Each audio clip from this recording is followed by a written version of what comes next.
The Barbadian Prime Minister, during an interview on Wednesday evening with Trinidad and Tobago's CNC3, reiterated that the Caribbean community places a high value on credible elections. She said this is emboldened in the Charter of Civil Society within Caricom, of which Guyana has signed on. The Charter of Civil Society within Caribbean community that causes us to have to aspire to a very high level of behavior with respect to free and fair elections and with respect to giving full effect to the will of the people.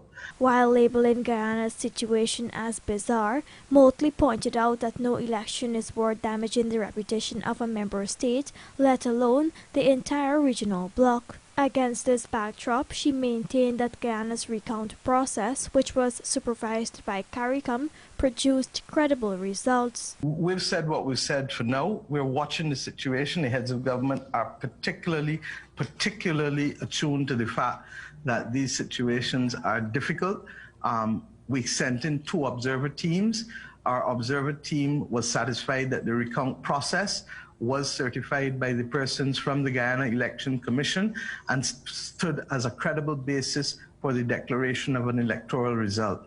What is going on is a little bizarre, to say the least, that there is no election that is worth the damaging of the reputation, not only of one country, but our community, because the Caribbean has been one of those few regions that has seen people move from poverty, absolute abject poverty in the 1930s, where we had riots across almost every country, to the point where we were well on our way to meeting many of the world's the Sustainable Development Goals, going forward.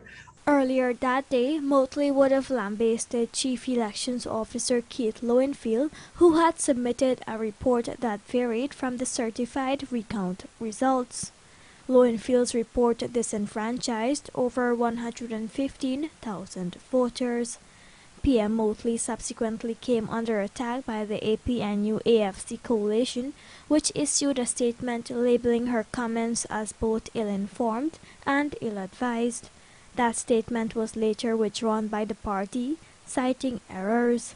However, it was only February this year APNU's leader David Granger had lauded her outstanding work in the Caribbean when he conferred her with the country's highest national award, the Order of Roraima.